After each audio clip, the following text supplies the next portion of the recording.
Gracias a Dios. Qué bueno, qué bien. Yo creo que ya esperamos un tiempo suficiente, entonces pues vamos a comenzar. Ok. Lo voy a presentar de nuevo, Doc. Vamos a ver el taller de líquidos electrolitos con el doctor Arturo Segura Gortarés. Y pues espero que aprendan igual que el día de ayer. Y muchas gracias, Doc. Antes que nada, muchas gracias por aceptar ayudarnos con este taller. Ok, ahorita va a quedar mucho más claro ahorita que ya veamos dos casos clínicos, ¿verdad? Ahorita va a ser, pero es cuestión de que tengan la información, tengan a la mano las fórmulas o se las aprendan, si tienen buena memoria aprendérselas, si no tenerlas a la mano siempre cuando estén de guardia, cuando estén en su consultorio, cuando estén en el hospital, traerlas ahí en su portafolio, en su mochila o en su teléfono, donde quieran guardar las fórmulas y todo eso. Es bien importante los conceptos básicos para que pueda uno poder aplicarlos en la práctica clínica. Eso es lo más importante. Entonces, ayer ya vimos los conceptos básicos, cómo se calculan las soluciones en los niños y en los adultos, como las fórmulas para sacar la superficie corporal, los signos universales de deshidratación, los signos de choque, cuando sabemos que una persona ya se rehidrató. Entonces, todos esos conceptos ya no los vamos a lo mejor revisar uno que otro, pero ahorita vamos así con lo que debe de hacerse en un paciente que nosotros estamos rehidratando. ¿Sí? Disculpe, un pequeño recordatorio para los que lo están escuchando. Sí. Que pueden escribir las dudas en el chat y al final se van a responder. Y si usted lanza una pregunta al público, ellos pueden poner la respuesta en el chat, o si se animan, contestar hablando. Ok, muy bien, sí. Cuando lleguemos a los casos clínicos, sí me gustaría que fuera interactivo, ¿no? Le voy a hacer varias preguntas, hay varias preguntas ahí para que van a estar abiertas para quien quiera participar. Sí, de acuerdo, muy bien. Bueno, miren, vimos ayer los valores normales del agua corporal total, el volumen sanguíneo, etcétera, eso. Pero en un paciente deshidratado, en un paciente grave, siempre debe de llevarse a cabo lo que llamamos nosotros control de líquidos. El control de líquidos, me río porque el control de líquidos es a veces muy menospreciado por el médico y a veces no lo toma en cuenta porque cuesta trabajo hacerlo, un poco más de esfuerzo, no es difícil, pero cuesta un poco más de esfuerzo. Entonces la mayor parte de los médicos en forma ordinaria pues evitan hacerlo o lo hacen muy superficialmente, el control de líquidos. Pero ustedes deben de ser médicos que hagan un poquito extra para que se hagan extraordinarios. Entonces, cuando hagan el balance de líquidos o el control de líquidos, siempre tomen en cuenta las pérdidas insensibles, o sea, las pérdidas de agua que estamos perdiendo nosotros por sudor, por la respiración, ¿de acuerdo? Es bien importante eso. Entonces, en niños se calculan esas pérdidas insensibles en 600 mililitros por metro cuadrado de superficie corporal por 24 horas, ¿de acuerdo? Entonces, tienen que sacar la superficie corporal del niño para multiplicarla por 600 y eso les va a dar las pérdidas insensibles del niño, lo van a notar. En el adulto hay una fórmula un poquito más complicada que es el peso del paciente por 0.5 por 24 horas, ¿no? Esas son las pérdidas que la persona adulta va a tener en forma de sudoración, de respiración, y se va a perder, y es líquido que se pierde. Por ejemplo, en el adulto, si ustedes agarran a una persona, por ejemplo, de 70 kilos, por ejemplo, por 0.5 por 24, son como 840 mililitros de pérdidas insensibles, o sea, casi 1 litro perdió de líquidos insensibles. Entonces, a veces uno está nada más cuantificando lo que perdió en la orina o lo que perdió vomitando o en las evacuaciones, pero se nos olvidan esos 840 mililitros de pérdidas insensibles o más, ¿verdad? O más, ¿por qué? Porque puede ser que el paciente haya tenido fiebre y cuando tiene fiebre el paciente, pues las pérdidas insensibles van a aumentar más. Entonces, cuando hay fiebre en los pacientes, se calcula tanto en adultos como en niños, 0.7 mililitros por kilogramo de peso por grado de temperatura por hora. Si, por ejemplo, la persona tiene 70 kilos, vamos a suponer, ¿no? Entonces, 0.7 por 70 kilos ¿Por cuántos grados de temperatura? ¿Fueron 38? Ah, pues fue 1 grado. ¿Fueron 39? ¿Fueron 2 grados? ¿Por 2 grados o 1 grado? Por las horas que estuvo la fiebre elevada. Entonces, si fueron 2 horas, pues por 2 horas. Si fueron por 4 horas, por 4 horas. Imagínense si una persona tiene 12 horas o 10 horas de fiebre, entonces las PRs insensibles aumentan y a veces eso también puede deshidratar a una persona y no nos damos cuenta porque le estamos administrando menos líquidos de los que necesita. Entonces, acuérdense, esta fórmula ya la habíamos visto, la fórmula de la osmolaridad sérica. Se las vuelvo a repetir, ahorita la vamos a volver a repetir otra vez, porque en las preguntas va esto se tiene que hacer siempre en todo paciente. El sodio por 2 más la glucosa entre 18 y eso nos va a dar la osmolaridad sérica. Una osmolaridad de 280 a 310 miliequivalentes por litro es una osmolaridad normal. Menos de 280 pues es una osmolaridad baja y más de 310 es un estado hiperosmolar. Entonces hay que tener mucho en cuenta por las soluciones que tenemos que administrar. Bien, entonces es lo que le refería, ¿no? El control de líquidos. El control de líquidos, el médico lo indica en cuando hace la nota de indicaciones médicas, pone ahí control de líquidos. Y la enfermera lo lleva bien, pero la enfermera nada más anota ahí cuánto tomó de líquidos, cuánto se le pasaron de soluciones parenterales en su hoja de enfermería y por turno va anotando todo esto, cuánto fue de líquidos, cuánto se le administró de soluciones parenterales y cuánto emplearon de líquidos en los medicamentos, en diluir medicamentos. Entonces eso se toma y hay una columna donde se están poniendo los ingresos por hora y esa hoja de enfermería menospreciada por el médico, pero que la enfermera nos hizo caso, lo apuntó, lo anotó. Entonces ustedes van a apuntar, bueno, tuvo tantos ingresos. Ingresó 600 mililitros en líquidos ayer, el día 200, 200 y 200 por turno, fueron 600 mililitros. De soluciones parenterales se le pasaron 1000, 3 litros en 24 horas y de medicamentos se administraron diluyendo antibióticos, analgésicos, etcétera, fueron 300 mililitros. Y apuntan ustedes ahí, ingresos tanto, ¿de acuerdo? Y luego se van a los egresos. ¿Cuánto tuvo de diuresis en 24 horas? Ah, pues tuvo 2 litros. 400, bueno, vomitó, pues sí, tuvo un vómito de 100 mililitros, lo apuntó a enfermería. ¿Tuvo diarrea? No tuvo diarrea. Si tiene una fístula, porque es un paciente que está con una sonda o que tiene una fístula biliar o que tiene una fístula intestinal, entonces hay que contar de cuánto fue el gasto. Si fueron, no, pues el gasto fue de muy alto gasto, 500 mililitros, eso se cuenta también porque son líquidos que está perdiendo. Y luego nos vamos a las pérdidas insensibles y esto no lo saca la enfermera, perdón. Esto lo sacamos nosotros, como vimos ahorita con las fórmulas de la diapositiva anterior, con estas, para sacar lo de las pérdidas insensibles y la fiebre, ¿no? Si es que el paciente tuvo fiebre. Si no tuvo fiebre, pues evitamos pero las pérdidas insensibles que no se nos pasen. Por ejemplo, supongamos que ingresaron 3 litros en total. Bueno, 3 litros, vamos a poner 3 litros 800 mililitros. Fue los ingresos en todo el turno en todo el día de ayer, ¿no? 3,800. Y de egresos el paciente perdió 4,500, ¿verdad? Contando pérdidas insensibles, el paciente tiene un déficit, un balance negativo de 700. Ese paciente se está deshidratando, estando hospitalizado. Entonces ahí nosotros hacemos ese balance y entonces ese paciente va a necesitar en las soluciones de ese día 700 mililitros más para tratar de hacer el balance neutro, o sea, que sea equilibrado, que tanto los ingresos como los egresos sean o vayan a la par. Si ingresaron 4 litros, que egresen 4 litros para que se mantenga. Pero a veces el paciente está deshidratado. Entonces nos interesa que sean más los ingresos que los egresos. Entonces, si ingresaron 4 litros, los egresos deben ser 3 litros, por ejemplo. ¿Sí me explico? O sea, siempre esto se pone para nosotros darnos una idea de cómo está su balance de líquidos.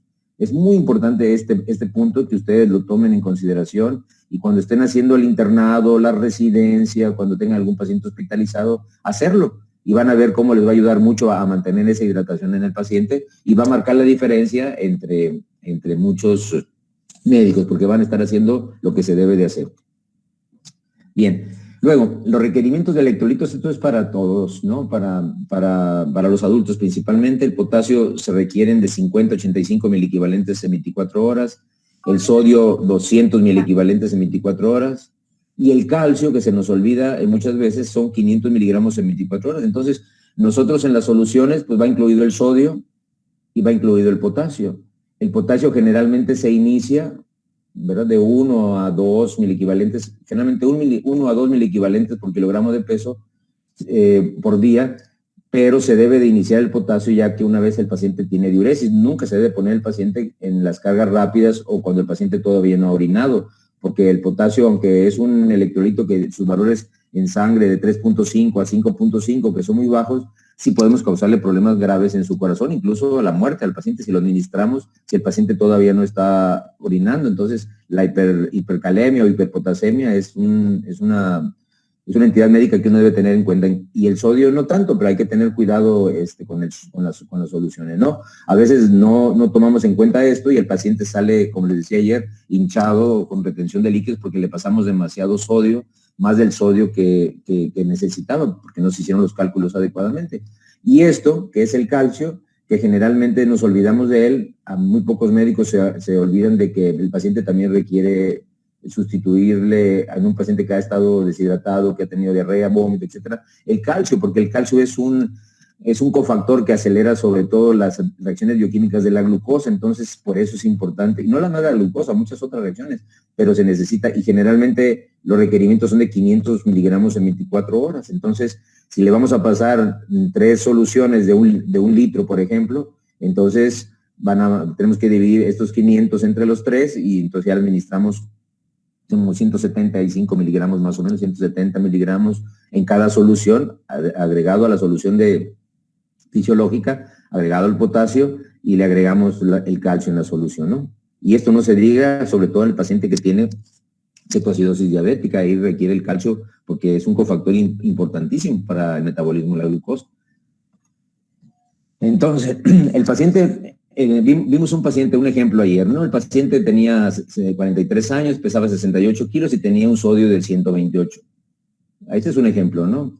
Entonces, para reponer el sodio, que nos interesa, es uno de los, para poder llevar a la hidratación isotónica, o sea, que el paciente esté bien rehidratado, que tenga ya valores de sodio normales, siempre nos basamos en el sodio. Entonces, el déficit de sodio o el sodio que se va a requerir es esta fórmula, el sodio que tiene el paciente, en este caso 128, ¿verdad? Perdón, el sodio ideal, que es el que debe tener en sangre, 140, que es el valor mínimo de 140 a 145, el sodio ideal, menos el sodio que tenga el paciente. Entonces, el sodio ideal 140 menos 128, que es el sodio que tiene el paciente, ¿verdad? Multiplicamos por el peso del paciente y por esa constante que es 0.6. Y entonces nos da que este paciente, que tiene una hiponatremia de 128, le faltan 489.6 miliequivalentes para 24 horas. Yo aquí lo que le recomiendo, si ustedes estrictamente deben ser 489.6, pero enfermería nunca les va a hacer caso, ¿no? Administre de 489.6, se va a ir y lo va a redondear, le va a dar 490, así es que no se va a los 500 miliequivalentes. Entonces ustedes pueden redondear aquí a 490, le tocan a este paciente. Ahora, una solución fisiológica de 1000 mililitros, de 1 litro al 0.9%, trae 154 miliequivalentes. Si este paciente va a tener 3 litros en 24 horas, entonces los 154 miliequivalentes lo multiplican por 3, porque va a ir en cada solución 154, entonces van a ser 462. Entonces, quiere decir que vamos a cubrir 462, pero nos van a faltar todavía, para los 490, nos van a faltar como 30, más o menos como 30 miliequivalentes. Entonces, le vamos a agregar 10 miliequivalentes a cada solución, ¿verdad? Para que podamos dar esos 30 miliequivalentes que le hacen falta al paciente. Y hay ampolletas que se llaman hipertón, que es cloruro de sodio concentrado al 17.7%, en donde 3 miliequivalentes vienen por mililitro, la ampolleta viene de 10 mililitros. Entonces va a haber 30 miliequivalentes por 10 mililitros. Entonces nosotros, si le van a faltar 30 miliequivalentes, 60 o 90 miliequivalentes a este paciente, entonces agregamos 30 miliequivalentes por cada litro, o sea 10 mililitros, o si le van a faltar 10, pues le agregamos entonces nada más los 3 mililitros, ¿verdad? A cada solución, para poderle pasar los miliequivalentes que completen su déficit de sodio. Esto es por 24 horas.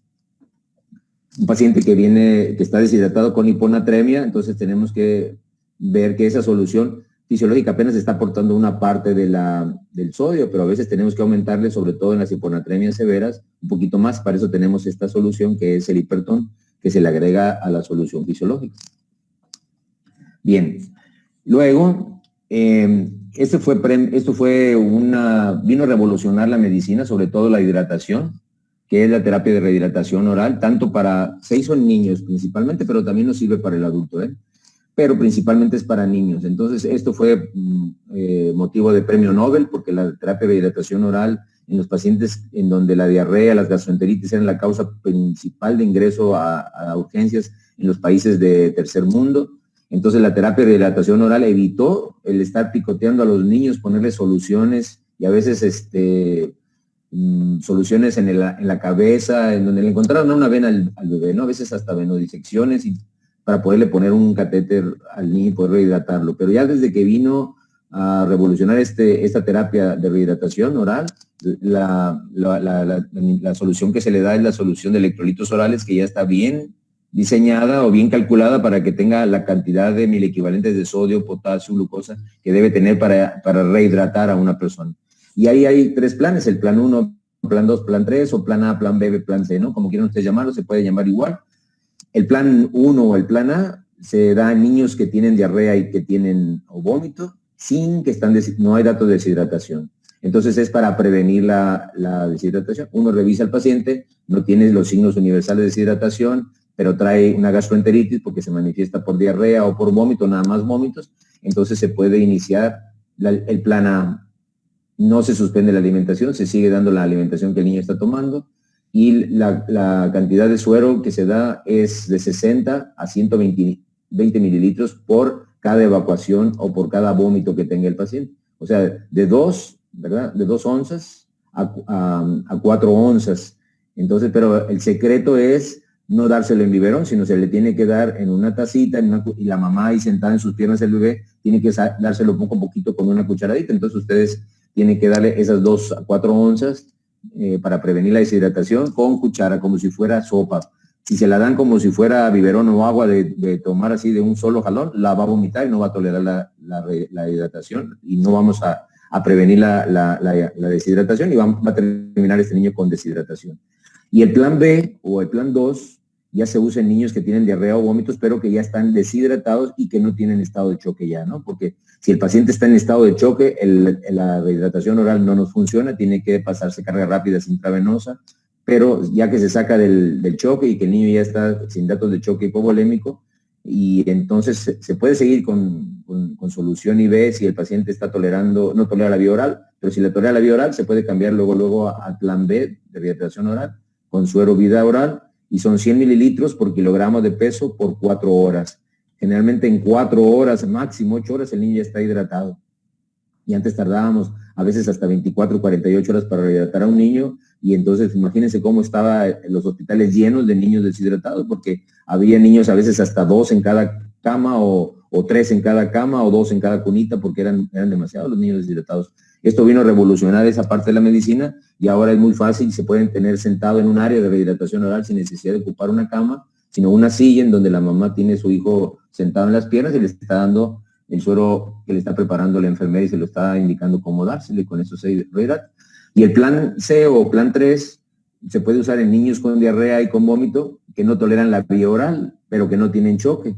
Entonces se coloca una sonda, ya sea por una sonda orogástrica, de preferencia, que va de la boca al estómago, o puede ser nasogástrica. A veces un poquito, si es un poquito más traumática la nasogástrica, pero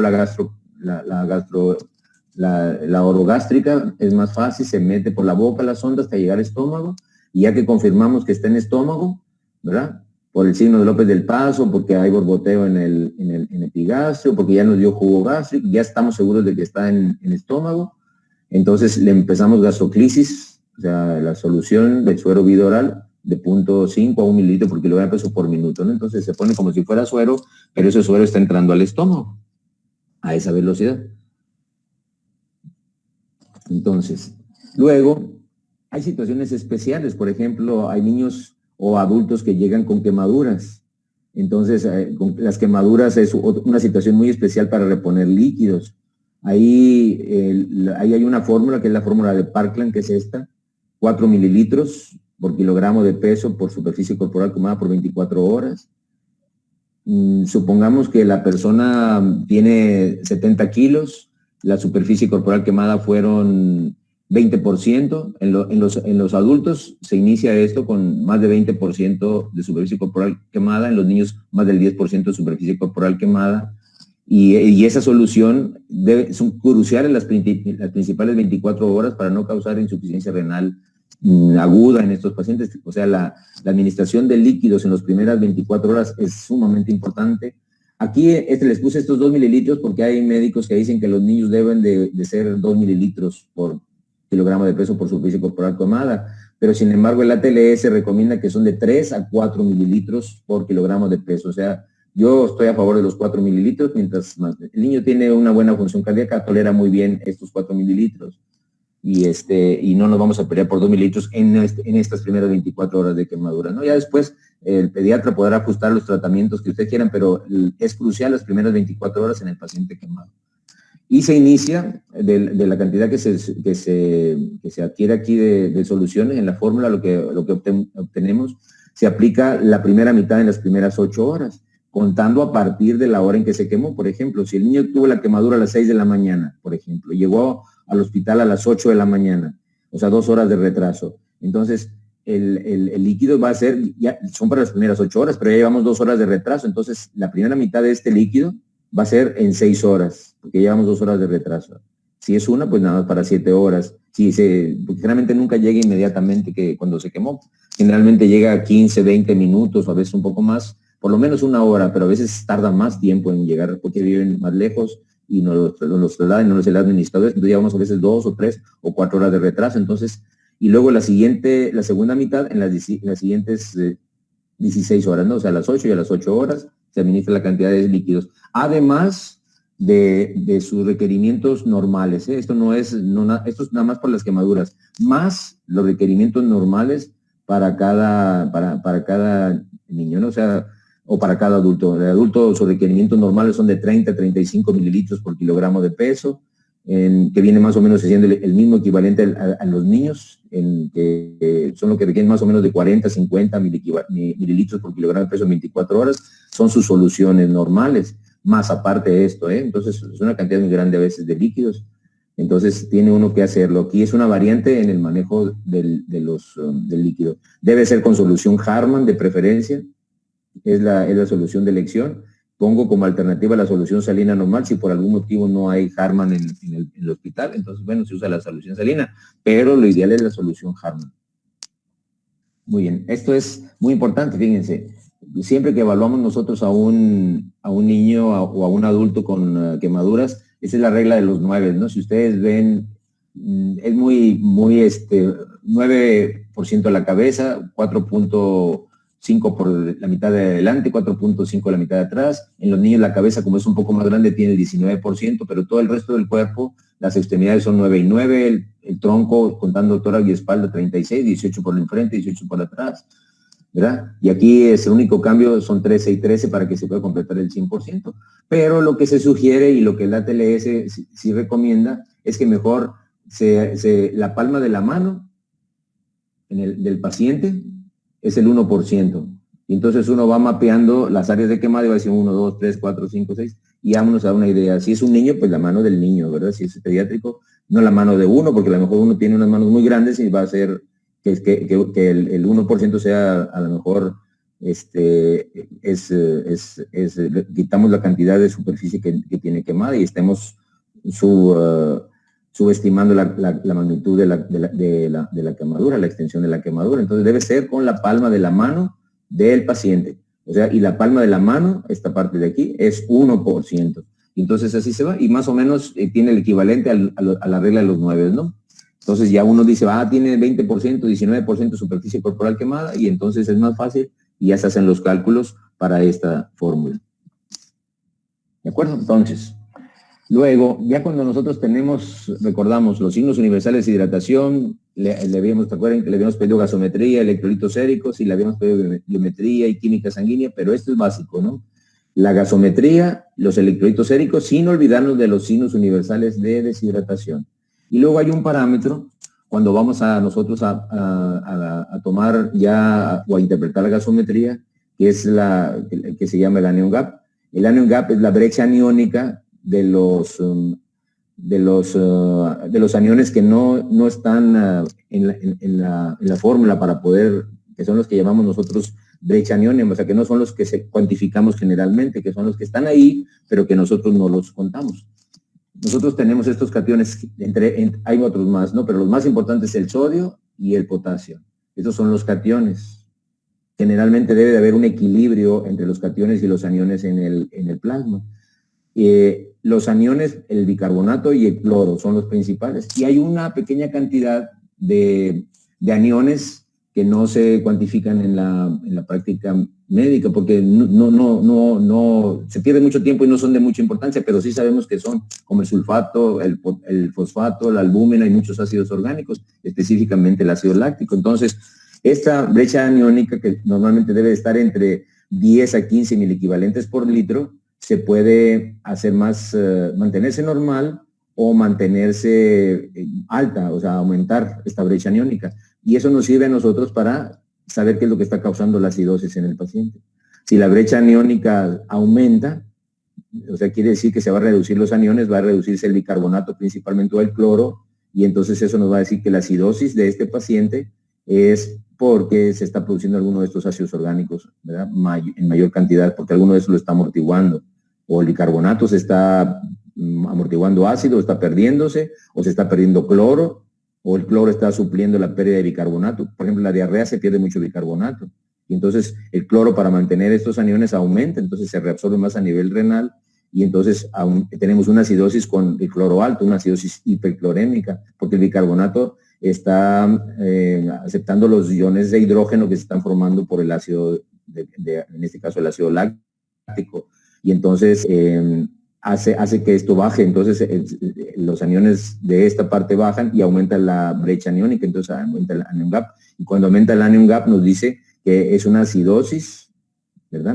Es una acidosis con brecha aniónica muy alta, y generalmente se debe a que el bicarbonato está depletándose.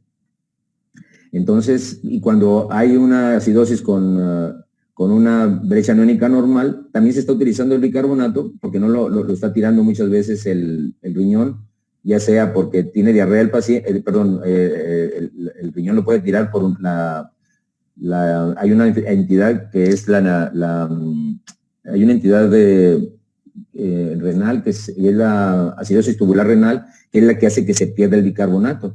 Entonces pierde bicarbonato por la orina, y entonces para comenzar o mantener estos aniones, el cloro empieza a reabsorberse más, entonces aumenta el cloro, entonces tenemos una acidosis con anion gap normal, pero el bicarbonato pero con hipercloremia. En cambio, en la acidosis donde se pierde o se forma demasiado ácido láctico, pero el bicarbonato tiene que neutralizar ese ácido en exceso para retomar los iones hidrógeno, entonces baja el bicarbonato, pero aumenta el anion gap. Entonces una acidosis con aumento del anion gap. Esta es la fórmula. Se toma el sodio, necesitamos el sodio, más el potasio, y luego menos lo que sea del cloro más el bicarbonato, y eso nos da la cifra de 1000 equivalentes por litro del anion gap. Y ahí sabemos si está normal, si está entre 10 a 15, o si está aumentada la anion gap, es mayor de 15.000 equivalentes por litro. Bien, en todo paciente que llega con desequilibrio hidroelectrolítico o que llega deshidratado, es obligada la gasometría arterial. ¿Por qué? Porque la deshidratación, sobre todo cuando hay hipoperfusión tisular, cuando hay disminución de la irrigación a nivel capilar, o sea que la irrigación distal está disminuida, acuérdense, si falta oxígeno, no nada más falta líquido, falta oxígeno, entonces se empieza a echar mano de la glucólisis anaeróbica, entonces se va a empezar a producir ácido láctico. Entonces es muy importante la gasometría arterial para nosotros tomar decisiones en el manejo del equilibrio ácido-base, es importantísimo.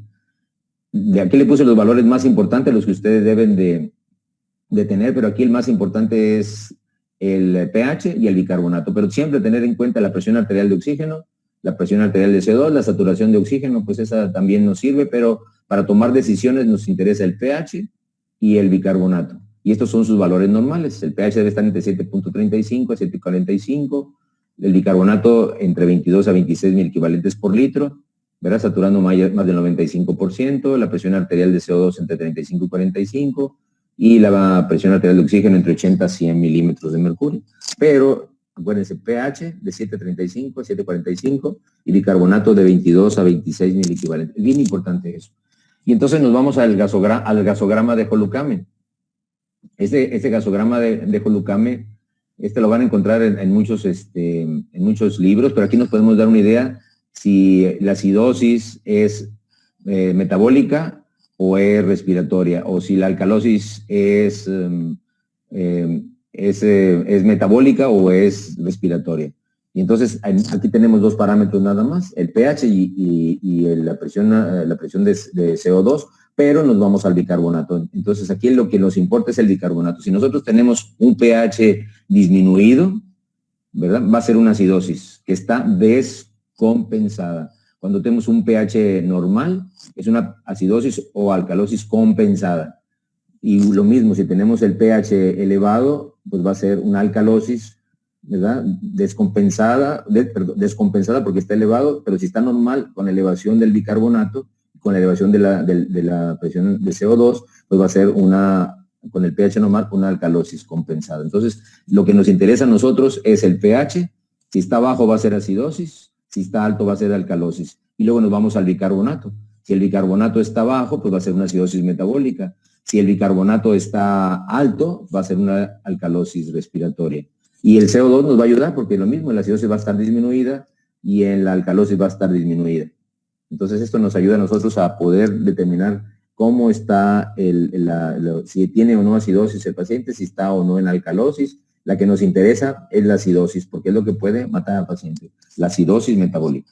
Entonces, si nosotros tenemos un bicarbonato en un paciente que trae deshidratación, desequilibrio electrolítico y de ácido base, porque el bicarbonato está bajo, entonces hay que valorar si a ese paciente le vamos a dar bicarbonato suplementario. Se sugiere que el bicarbonato lo demos cuando el bicarbonato suplementario lo demos cuando el bicarbonato en la gasometría sea menor a 10 miliequivalentes por litro.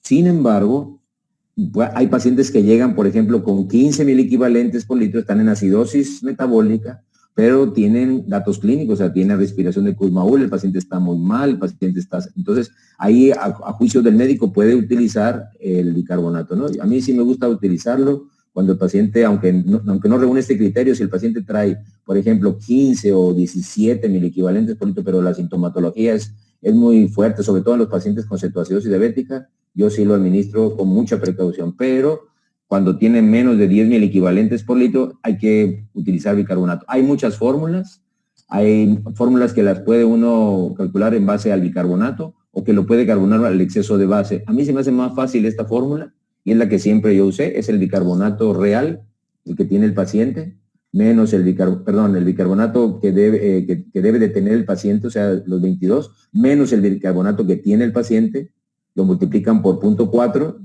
luego por el peso del paciente y lo dividen entre 3. Y eso les va a dar la cantidad de miliequivalentes que ustedes le van a pasar en ese momento al paciente. O sea, no es para 24 horas. Este es el bolo que le van a pasar al paciente y general, porque la acidosis es una causa de muerte directa. Entonces, no vamos a ponerle esta solución para que le pase en 24 horas o en 8 horas. No, generalmente la ponemos para que le pase en 1 hora o 30 minutos.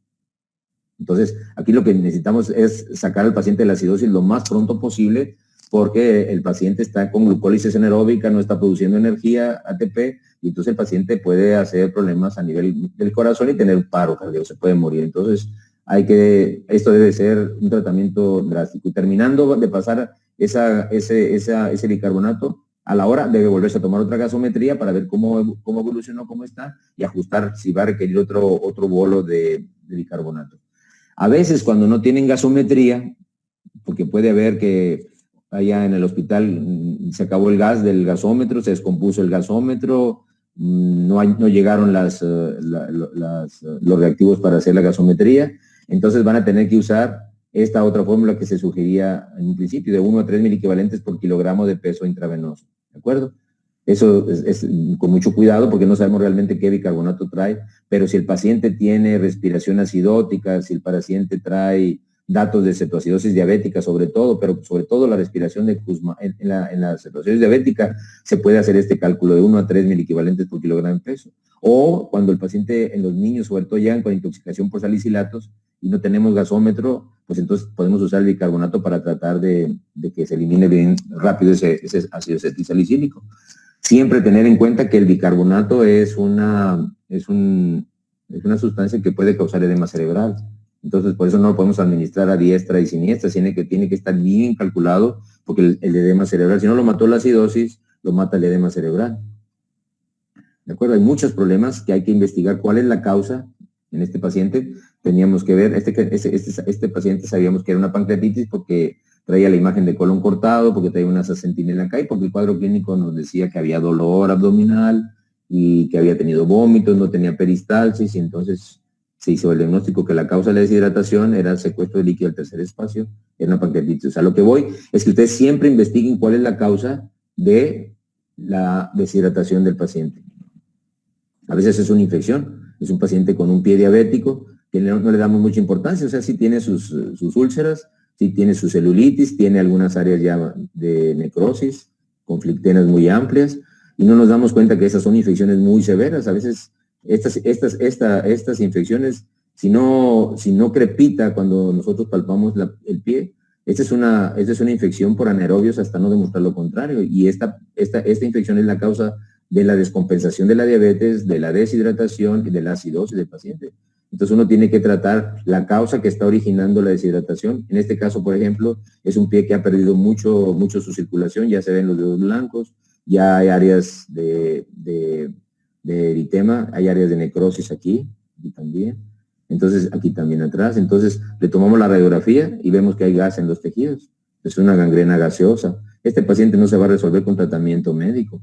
Entonces aquí lo que se tiene que decidir, y es una decisión muy drástica, es la amputación, ¿verdad? Lo más lejos que se pueda de la infección para que pueda este paciente tener posibilidad de sobrevivir. Si no, la gangrena gaseosa se lo lleva en unas cuantas horas también. Entonces, este es el caso clínico, el primer caso clínico. Aquí sí me gustaría que interactuaran los que quisieran, ¿verdad? O si tienen bueno, mejor dejamos las preguntas si quieren al final, o tienen alguna pregunta ahorita antes de empezar con los casos clínicos, porque a lo mejor los casos clínicos aclaran las dudas que tengan. ¿Estamos? Pues sí hay algunas preguntas, doctor, pero si quieren nos esperamos hasta que terminen los casos clínicos o como usted guste. Sí, me parece bien, porque a veces el caso clínico puede hacer que aclare las dudas, ¿no? Y si no, pues las aclaramos ya después. Ese es el caso número 1. Son 2 casos clínicos. Este es un niño, lactante menor, de 9 meses de edad, empezó al nacer 3,400, 2 días antes de su ingreso, diarrea, 8 en 24 horas, náuseas, vómitos en 4 ocasiones y fiebre. No se tomó la presión arterial, no es excusa, ¿verdad? A veces no hay el manguito adecuado para tomar la presión, pero siempre se tiene que tratar de tomar la presión arterial. Aquí no se tomó en este paciente. Traía una taquicardia de 180, 26 latidos por minuto, temperatura de 38, pesó 8,200 kilogramos, su estatura 72. Aparente mal estado general, irritable, mucosa oral seca, lengua seca, ojos hundidos, fontanela anterior deprimida, signo de lienzo húmedo, taquicardia de 180, pulmones bien ventilados, el abdomen con peristalsis aumentada, sin tumoración ni inicio, llenado capilar de 3 segundos. Se le tomó una glucosa capilar y 98 miligramos y un sodio de 136. ¿De acuerdo? Este es el caso clínico. Si detectan los signos de... Esto es algo que siempre deben de tener en cuenta, ¿no? En los niños, dependiendo de la edad que vayan teniendo, sobre todo en los primeros años, sobre todo en los 2 primeros años de vida, van a ir incrementando. Generalmente los primeros 3 meses aumentan 750 gramos, ¿no? Por mes. Luego los siguientes 3 meses aumentan 500 gramos por mes. Luego en el tercer trimestre aumentan más o menos 350, 400 miligramos por mes.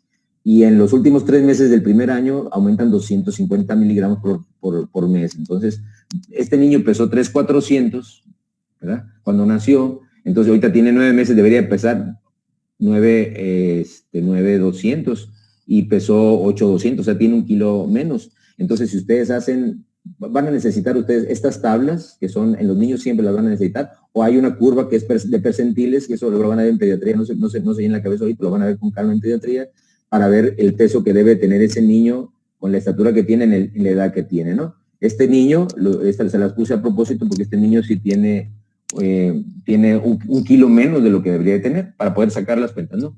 Entonces, este niño, ¿qué osmolaridad tiene? Con el sodio. Háganla ahí con la calculadora, hagan ustedes una cuenta. La primera pregunta es, ¿qué osmolaridad tiene el niño? ¿No? ¿Qué osmolaridad tiene? Acuérdense.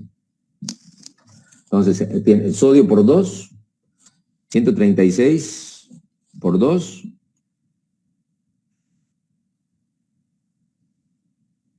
por 2 es igual a ¿cuánto? 272, ¿no? ¿Estamos?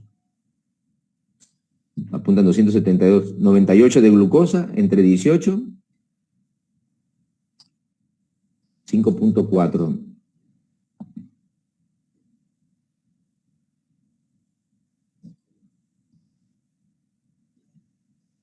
Tiene una osmolaridad sérica de 277, ¿de acuerdo? Está ligeramente abajo, ¿no? 200, está dentro de lo normal, ¿se acuerdan? Habíamos visto la osmolaridad sérica, ¿se acuerdan? El paciente. ¿Cuánto era la osmolaridad que tenía que tener un paciente?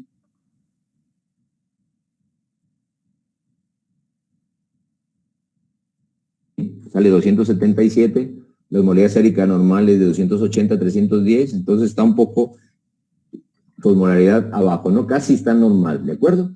Pero está, aunque el sodio salió normal, aunque la glucosa salió normal, este niño tiene una hipoosmolaridad muy leve, 277, ¿de acuerdo? ¿Qué tipo de deshidratación es este paciente? ¿Es leve, moderada o severa? Tenemos una respuesta aquí de Fernando López que dice que es deshidratación moderada. ¿Por qué? Porque si sacan ustedes, por ejemplo, los 9,2 kilos sería el 100% del peso. El niño tiene 8.2. Si ustedes hacen esa regla de 3, el niño tiene un déficit de su peso del 11%. ¿De acuerdo? Estamos. Entonces, acuérdense, menos del 5% es leve. Del 6% al 10% es moderada y del 11% para adelante es severa. Entonces, este niño está rayando entre la deshidratación moderada a severa. Yo lo tomaría como una deshidratación severa sin estado de choque todavía, ¿no? Porque aunque ya va para allá, pero todavía son datos de prechoque. ¿Por qué? Porque el llenado capilar se mantiene todavía en 3 segundos, ¿no? Muy bien. ¿Qué superficie corporal tiene este niño? Es un lactante menor. ¿Qué superficie corporal tiene? Pues aquí está la superficie corporal. Es un lactante menor, ¿no? Entonces ustedes hacen el peso del niño. Ahorita pesa 8,200. Vayan haciendo la cuenta ustedes. Siempre traigan a la mano una calculadora. 8,200 por 4 más 9 entre 100.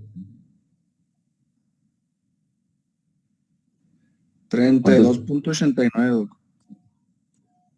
No, háganla bien. ¿Cuánto tiene de superficie corporal este niño? 0.480. Sí, está correcto. Sí, o sea, ni siquiera llega al medio metro de superficie corporal, ¿no? 0.480. Fíjese la importancia que es, porque ahí le vamos a calcular soluciones a este niño, ¿verdad? Puede ser que usemos esta fórmula en el niño, 1.500 a 2.000 por metro cuadrado de superficie corporal. ¿Verdad? Como viene deshidratado este niño, muy deshidratado, y unos lo consideran moderada, pero si nos vamos estrictamente, este niño tiene el 11% de déficit de su peso. Tiene 1 kilo menos, aunque no parezca mucho, pero es 1 kilo menos de los 9,200 que debería de pesar y pesa 8,200. Entonces este niño tiene 1 kilo menos. Entonces está en el 89% de su peso, o sea que tiene un déficit de 11%. Entonces quiere decir que perdió su peso 1 kilo, entonces es una deshidratación severa, sin estado de choque todavía. Entonces, le sacan la superficie corporal y se van a los 2.000 mililitros por metro cuadrado de superficie, o se pueden ir a lo máximo, 250 mililitros por kilogramo de peso para rehidratar a este niño. A lo mejor hay alguien de ustedes que diga, doctor, es que yo le encuentro datos pues que no me gusta, está con 180, está con mal estado general, está irritable, está con todos los datos de deshidratación, pero no se ve que haya datos de choque, todavía tiene 5, no hay piel marmórea, no menciono aquí, no se tomó la presión arterial. A lo mejor ustedes me pueden decir, bueno, pues yo le paso primero una carga rápida y después le sigo con las soluciones, pero como no tiene los criterios de choque, pueden empezar con las soluciones, ¿verdad? ¿Cómo calcularían las pérdidas insensibles en este niño? ¿Se acuerdan? Hace ratito vimos la fórmula de las pérdidas insensibles. ¿Se acuerdan? ¿Cuánto tiene de pérdidas insensibles este niño en 24 horas?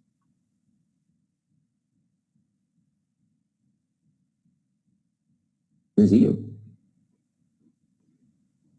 Punto 480 de superficie corporal por 600 mililitros.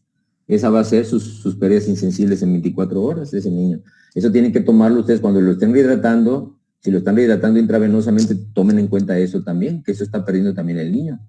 O sea, va a perder bastantes, imagínense, tiene punto 480 de superficie corporal el niño. Y luego por los 600 mililitros. 288. Exactamente, casi 300 mililitros este niño está perdiendo, va a perder en 24 horas de líquido. Entonces tenemos que tomar en cuenta eso para cuando hagamos nuestro balance de líquido, nuestro control de líquido, nuestro balance, ¿no? Para ver si le aumentamos o le disminuimos la cantidad de soluciones que le estamos pasando. ¿De acuerdo? Muy bien. Luego, si a este niño está muy deshidratado, ¿verdad? Si lo vieron, es una deshidratación. Puede ser que a lo mejor ustedes no tiene datos de choque. Podríamos, a lo mejor algún médico dice, no, le paso yo una carga y luego le sigo yo con la rehidratación oral. Pero supongamos que se decide tomar rehidratación oral. ¿Qué plan le darían? ¿El 1, el 2 o el 3? ¿O el A, B o el C? El 2. El 2, muy bien. ¿Cómo lo calculan? Los 100 mililitros por los kilos, ¿sí? En 4 horas. Exactamente. Entonces, este niño pesa 8 kilos, ahorita 8,200, ¿verdad? Lo multiplican por los 100 y les va a dar a ustedes 820 mililitros, ¿no? Y eso lo van a dividir ustedes en 4 horas. O sea, cada hora le van a pasar 205 mililitros. Entonces, la mamá, la enfermera les va a estar ayudando, ¿no? O sea, 205 mililitros por hora. Ahora, ustedes lo pueden dividir entre 6 para que se lo estén dando cada 20 minutos, por ejemplo, cada 10 minutos. Y les va a dar, entonces le van a dar a ese niño 34 mililitros o 35 mililitros por hora, o perdón, para que le esté pasando cada 2 horas.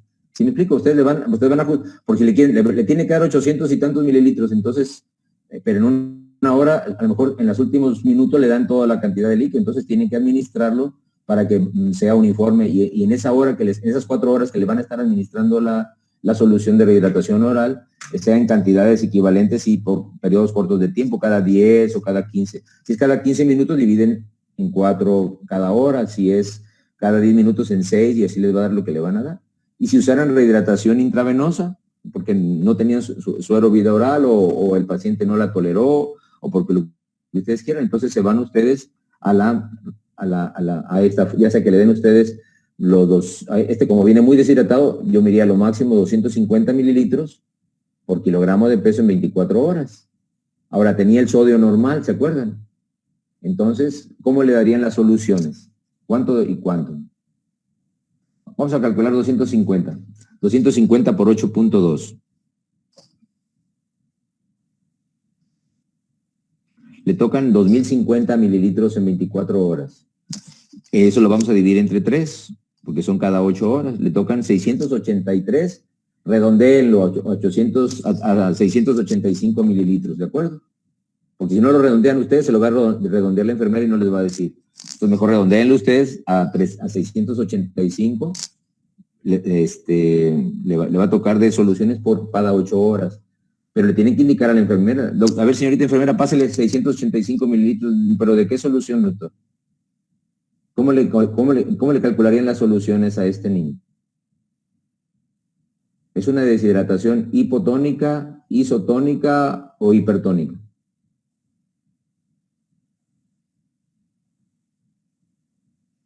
Hipertónica. No. Es una deshidratación isotónica. Es deshidratación isotónica, entonces le van a pasar 1 a 1, ¿no? ¿De acuerdo? O sea, una parte de glucosada con una parte de fisiológica. Entonces, si ustedes tienen 685 mililitros, lo que le van a pasar en 8 horas, ¿verdad? 685 entre 2, ¿por qué? Porque va a ser 1 a 1, le van a tocar 342 mililitros de solución fisiológica más 342 mililitros de solución glucosada al 5%. ¿De acuerdo? Y le van a poner, esa solución va a estar en el metriceto, en la solución, y así le van a pasar 1 a 1, una de fisiológica con uno de glucosada, porque es isotónica. ¿De acuerdo? Si fuera hipertónica, la deshidratación, tendríamos que irnos 1 a 2, o sea, 1 de fisiológica, una parte fisiológica por 2 de glucosada, o sea, tenemos que hacer la solución hipotónica, porque la deshidratación es hipertónica. Y si la deshidratación fuera hipotónica, entonces tendría, o hiponatrémica, como ustedes quieren llamarlo, entonces tendríamos que darle más solución fisiológica, 2 partes de solución fisiológica y una parte de solución glucosada. Y eso es lo que le vamos a administrar cada 8 horas al niño, aunque cada 8 horas vamos a estar evaluando, pero ya le calculamos las primeras 24 horas cuando va a ser rehidratación intravenosa. ¿De acuerdo? Lo mismo que en el, bueno, este no es adulto, este caso es un niño. Sí les quedó claro cómo es importante tanto el sodio. Por ejemplo, el sodio, este niño lo traía bien, 136, aunque la osmolaridad sérica nos salió por 3 y el equivalente es abajo, pero prácticamente está rozando los 280, entonces nos vamos a lo que el sodio tiene 136, está un poquito abajo, a lo mejor dicen usted está hipotónica, a lo mejor si se ponen estrictamente, porque dijeron, no, doctor, usted nos dijo que el sodio era de 140, ¿de acuerdo? De 140 a 145. Entonces, a lo mejor ustedes dicen, a Chihuahua, doctor, y si le paso 2 partes de fisiológica y una de glucosada, está bien también. ¿Estamos? O sea, tienen ustedes que guiarse con esto. Miren, cuando vimos esto, cuando vimos ayer esto, cuando les dije yo lo de la deshidratación. Este niño trae 136 de sodio, ¿de acuerdo? ¿Sí? Estaría dentro de una isotónica, ¿de acuerdo? Hay algunos lugares donde van a decir, no, doctor, el sodio normalmente es de 140 a 145. Ahí es donde ustedes van a tener que tomar la decisión, ver el niño. Por ejemplo, este niño viene muy deshidratado. No trae datos de choque, pero viene muy deshidratado. Y la osmolaridad sérica en este niño nos salió en 277. O sea, como si fuera, aunque trae el sodio prácticamente normal según esto, si nos vamos al otro criterio que hay de 140 a 140, traería el sol bajo. Y estaría de acuerdo en que es una deshidratación hipotónica por la osmolaridad sérica, ¿verdad? Pero ahí ustedes deciden, el niño está muy deshidratado, ahí pueden decidir pasarle una parte de glucosada por una parte fisiológica, Ojarma, ¿no? O le pueden pasar 2 partes de fisiológica y una 2 partes de fisiológica y una de glucosada, porque piensan que puede ser hipotónica, ¿no? Entonces, ahí es criterio, ahí lo que pueden hacer, lo que se puede hacer, por ejemplo, por esa discrepancia que puede haber, pasarle la primera solución, ¿verdad? Como si fuera una deshidratación hipotónica por el valor del sodio que normalmente en otros libros o algunas otras personas que se dedican a esto dicen de 140 a 145.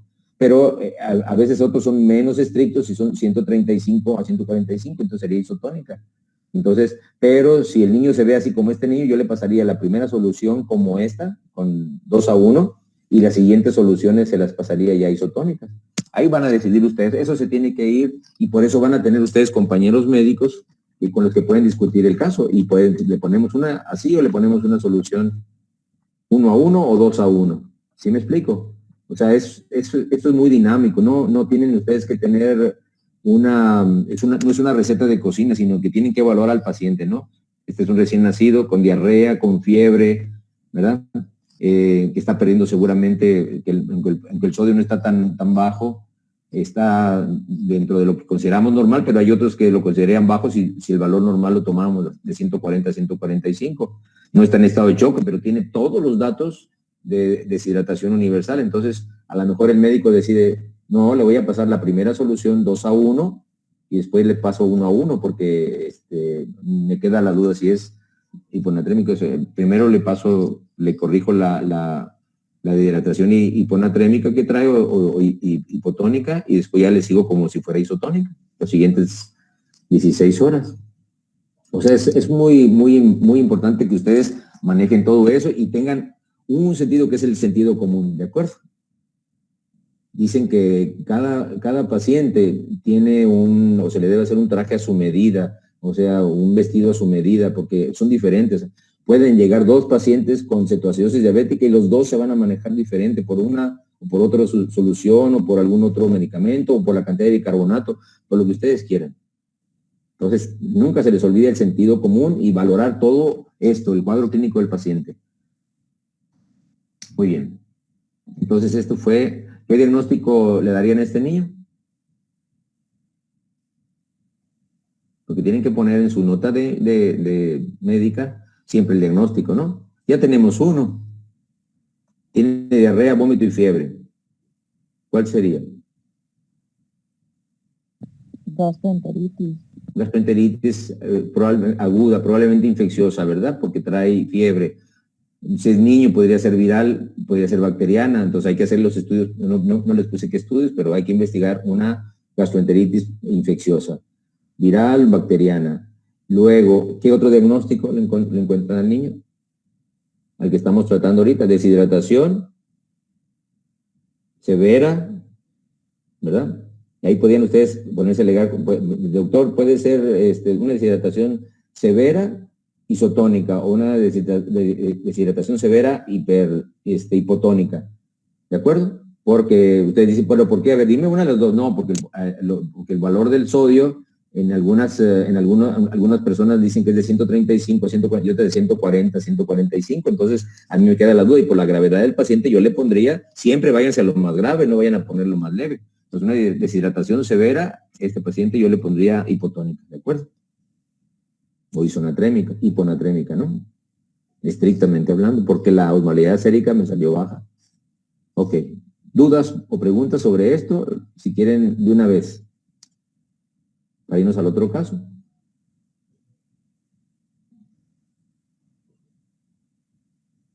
Nos vamos al otro caso. Y luego ya dejamos las preguntas al final. Pues no. Sí, no han puesto preguntas de este caso. Nos vamos al siguiente y ya vemos si hay alguna otra pregunta. Este es el segundo caso. Miren, este es un adulto ya.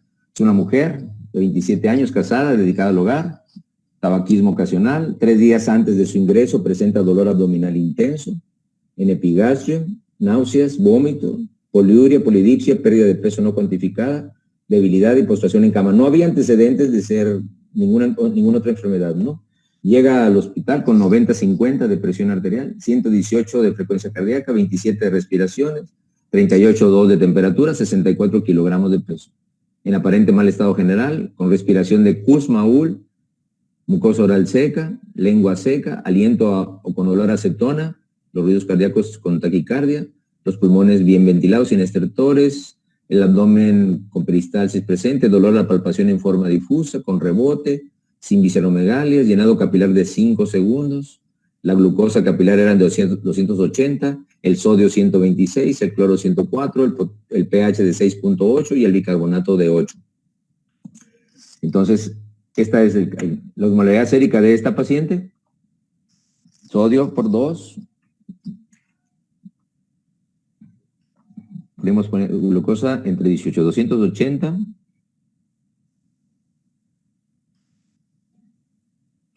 Más el sodio.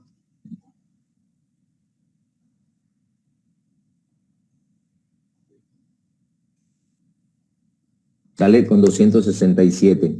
267 de osmolalidad sérica. O sea, la paciente tiene la osmolalidad sérica, no es un estado hiperosmolar, ¿verdad? Porque si aquí es una paciente que ya tiene una determinación arriba de 200, es diabética, ya no se conocía diabética, entonces está debutando como diabética. Entonces es diabética, pero no es un estado hiperosmolar. Entonces tiene una osmolaridad baja, incluso 267. Muy bien, entonces la osmolaridad de 267. ¿Está en estado de choque la paciente? ¿Qué me dicen ustedes con estos datos? No, doctor. A ver, fíjense bien. ¿Está con datos de estado de choque? ¿Quién dice que no? ¿O quién dice que sí? Bueno, el llenado capilar podría ser. Llenado capilar de Pienso que 5. sí está en estado de choque. Sí, 90-50, taquicárdica, está deshidratada, pero tiene hipotensión arterial, tiene un llenado capilar de 5 segundos, ¿verdad?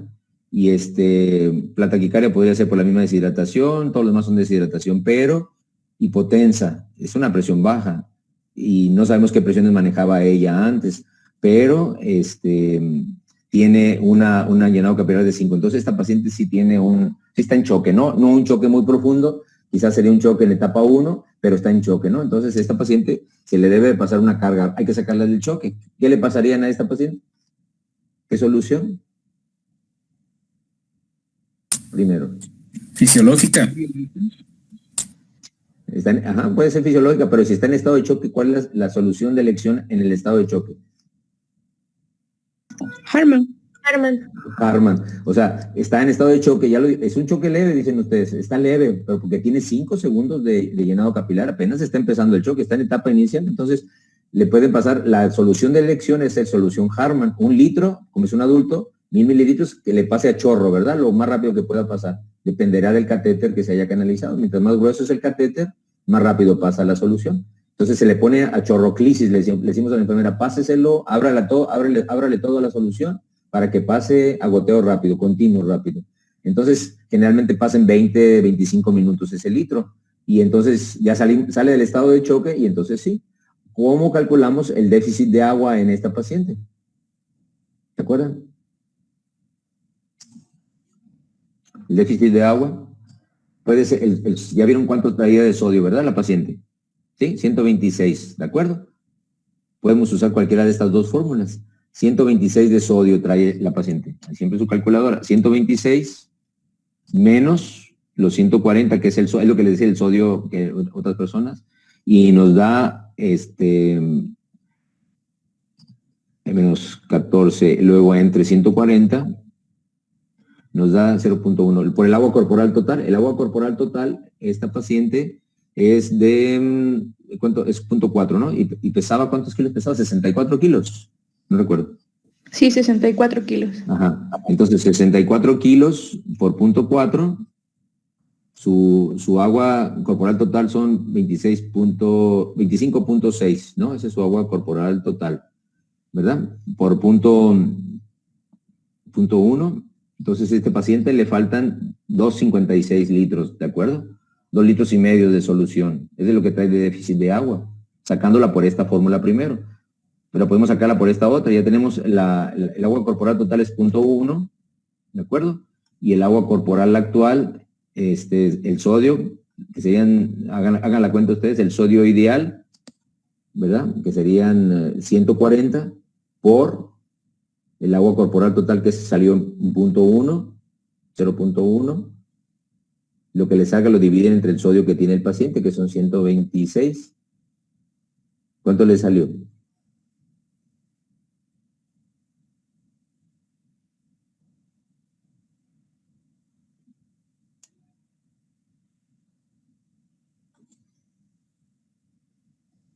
¿Sí? ¿No? ¿Cuánto le salió? No lo hago yo. 1100 comentan aquí.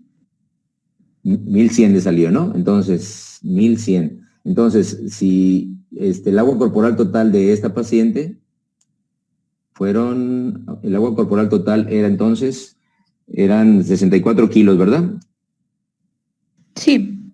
Entonces, el agua corporal total de esa paciente son 25.6, ¿no?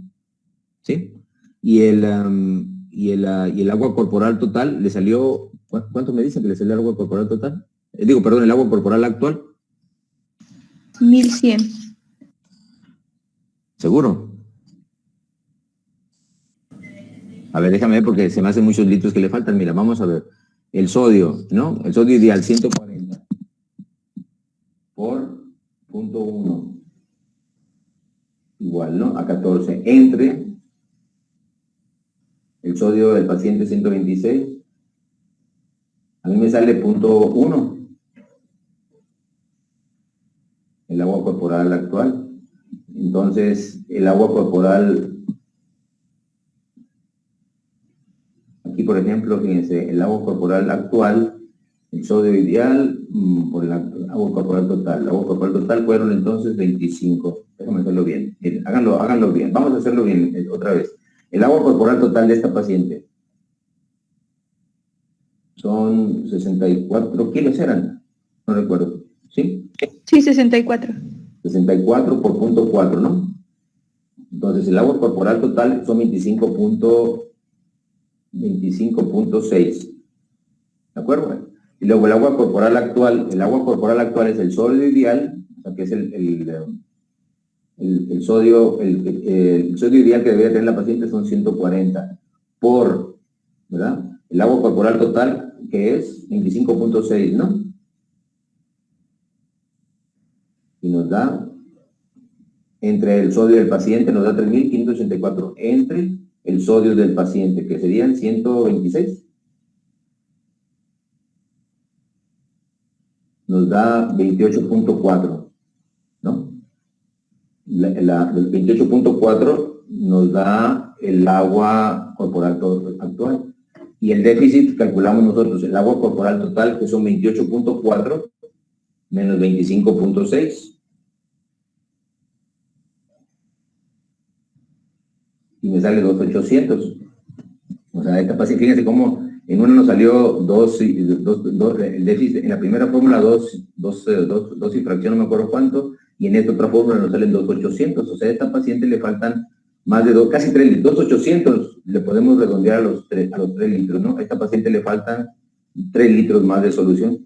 Entonces, esta paciente es una paciente que viene, que viene con sus requerimientos de líquidos, van a ser 3 litros, 2.8 de líquidos, ¿no? Que van a ser solución fisiológica, ¿de acuerdo?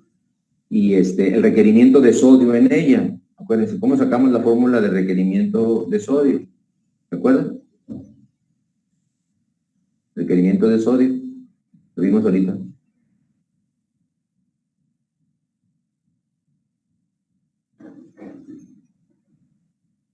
¿Sí? ¿De acuerdo?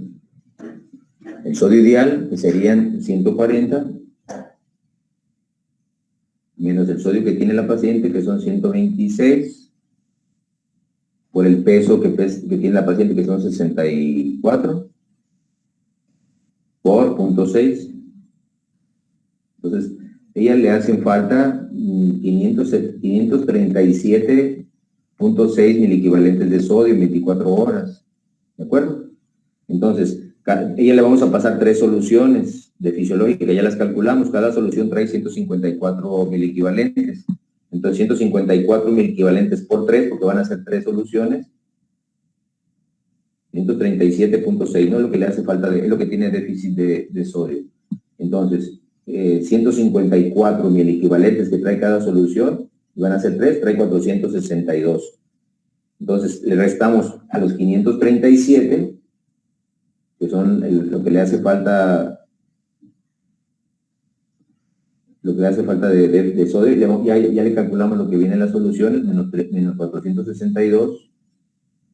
Entonces, nos van a faltar 75 miliequivalentes de sodio. Entonces, con las puras soluciones no vamos a completar, entonces tenemos que agregarle el hipertón, que es el sodio al 17.7%. Sabiendo, le hacen falta a ella 75. Entonces le van a faltar 25 por cada solución, ¿de acuerdo? 25 miliequivalentes.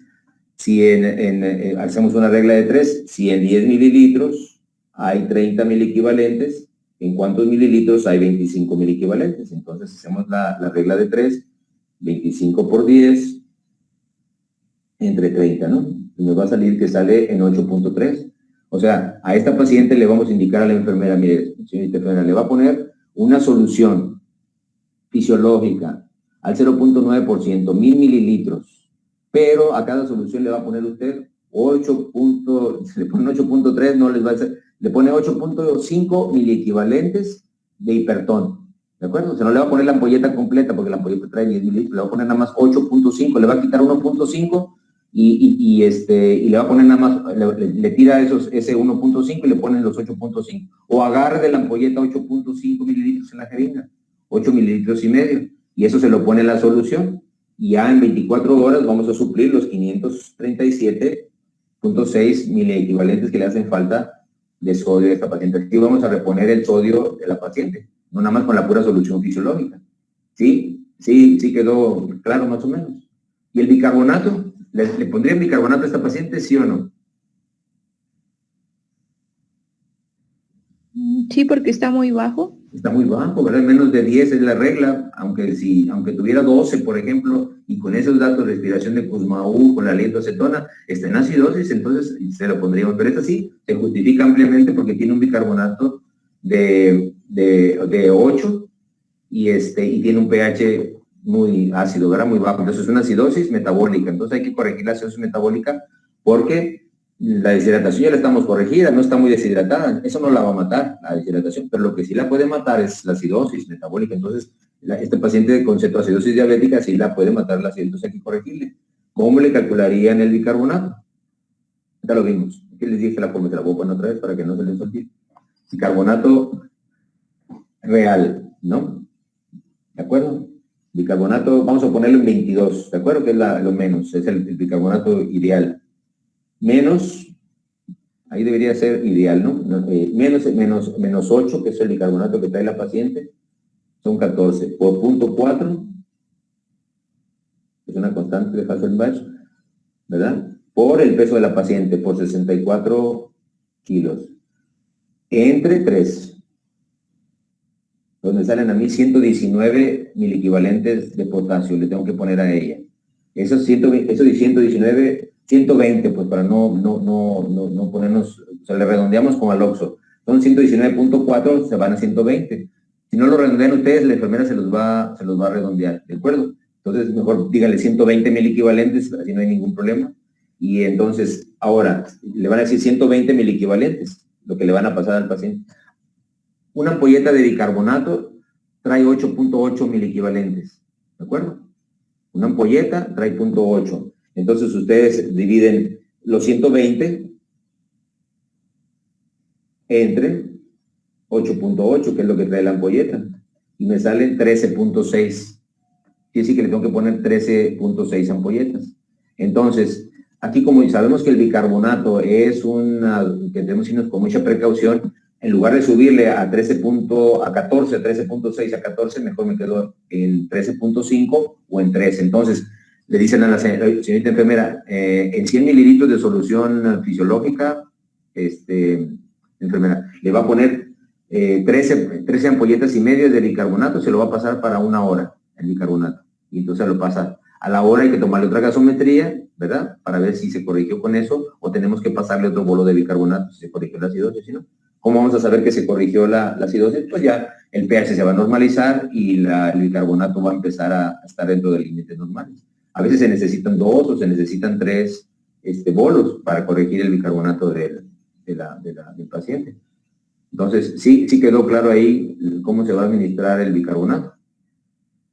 Diagnóstico probable, ya se los dije hace ratito. La paciente no se conocía diabética, ella debutó así. Aparentemente llevaba una deshidratación, traía dolor abdominal. Esta paciente es caso real. Esta paciente llegó como si fuera un abdomen agudo porque traía mucho dolor abdominal. Y cuando se hizo la historia clínica, en la torre, cuando llegó a urgencias, así decía, no, es que trae dolor abdominal, doctor, y trae rebote, ¿verdad? Entonces trae un abdomen agudo, espérate tranquilo. Entonces, ¿por qué trae acidosis? Pues porque está séptica.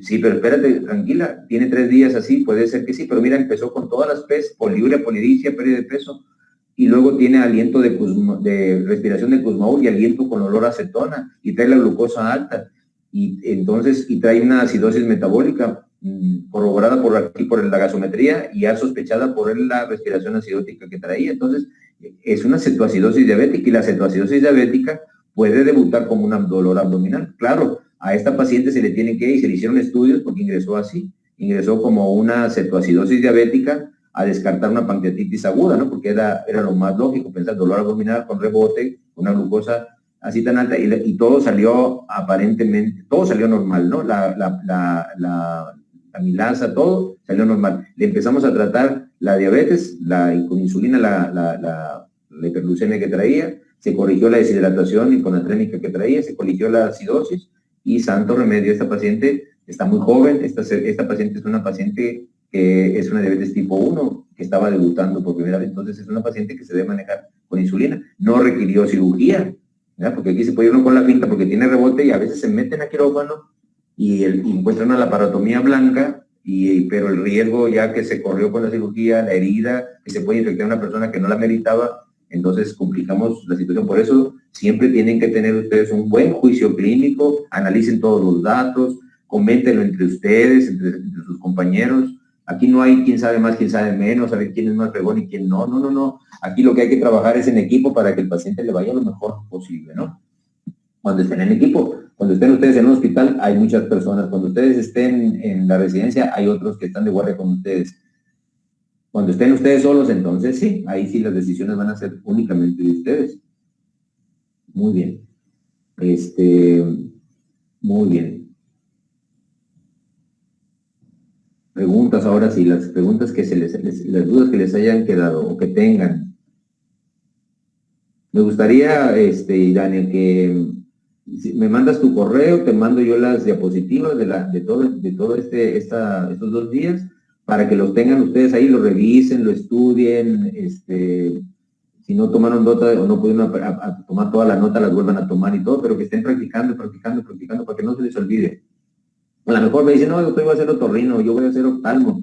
Entonces no se preocupen, nunca van a ver nada de eso, pero como médicos sí deben de saberlo, porque no sabemos en qué momento dado, esperemos que nunca pase eso en nuestro país o nos toque que tengamos que atender pacientes de todo tipo en alguna situación de emergencia en nuestro país. Ojalá y nunca pase y se necesite eso, porque a veces cuando es uno oftalmólogo, pues necesitamos un médico, no, es que yo soy oftalmólogo, sí, pero necesitamos un médico general porque la situación está muy fuerte. Y usted es médico general antes de ser oftalmólogo, entonces, ojalá y nunca lo requieran, ¿verdad? Pero siempre estar preparados, ese es el punto.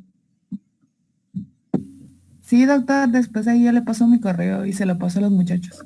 Sí, me lo mandas y yo te mando las diapositivas y tú se las pasas a los que la quieran tener, ¿no?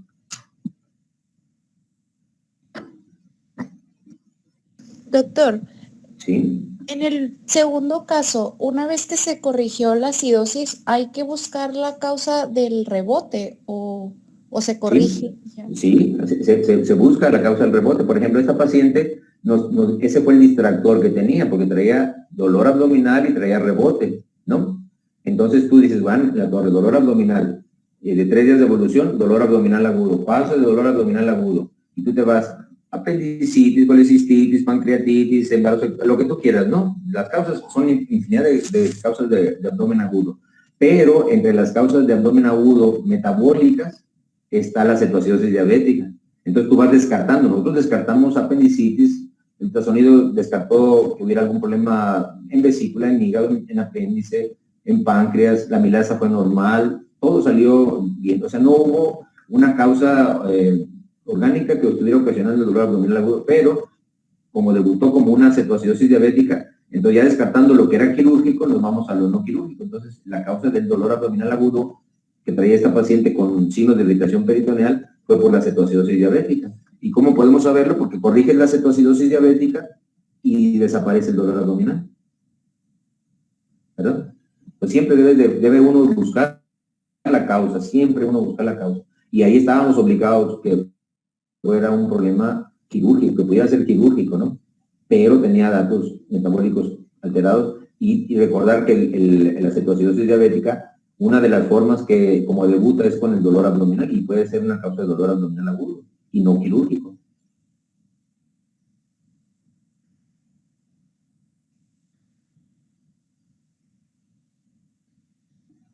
¿Sí quedó claro más o menos? Sí, gracias. ¿No?